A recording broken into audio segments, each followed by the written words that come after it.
যাদের যৌন দুর্বলতা, স্ত্রী সহবাসে অক্ষম, তারা এই গাছটি যদি সংগ্রহ করে এর রস সেবন করতে পারেন, তাহলে আপনাদের এই যৌন দুর্বলতা স্থায়ীভাবে সমাধান হবে। তবে এর একটা নিয়ম আছে, এই নিয়ম অনুযায়ী সেবন করবেন। আমি যেভাবে বলবো ঠিক ওইভাবে যদি সেবন করতে পারেন, তাহলে আপনাদের সমস্যাটা স্থায়ীভাবে সমাধান হবে।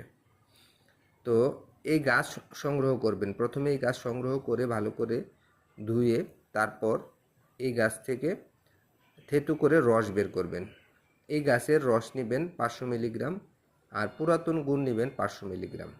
দুইটা একসাথে মিক্স করে প্রতিদিন সকালে আধা কাপ পরিমাণ রস সেবন করবেন। এভাবে যদি আপনি কিছুদিন সেবন করেন, তাহলে আপনাদের এই শারীরিক যে সমস্যাটা, এটা স্থায়ীভাবে সমাধান হবে।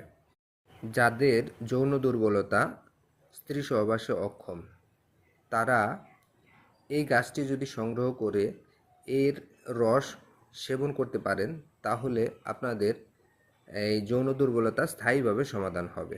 তবে এর একটা নিয়ম আছে, এই নিয়ম অনুযায়ী সেবন করবেন। আমি যেভাবে বলবো ঠিক ওইভাবে যদি সেবন করতে পারেন, তাহলে আপনাদের সমস্যাটা স্থায়ীভাবে সমাধান হবে।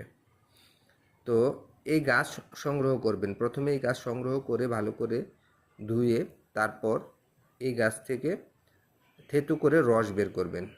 এই গাছের রস নেবেন 500 মিলিগ্রাম আর পুরাতন গুড় নেবেন 500 মিলিগ্রাম। দুইটা একসাথে মিক্স করে প্রতিদিন সকালে আধা কাপ পরিমাণ রস সেবন করবেন। এভাবে যদি আপনি কিছুদিন সেবন করেন, তাহলে আপনাদের এই শারীরিক যে সমস্যাটা, এটা স্থায়ীভাবে সমাধান হবে।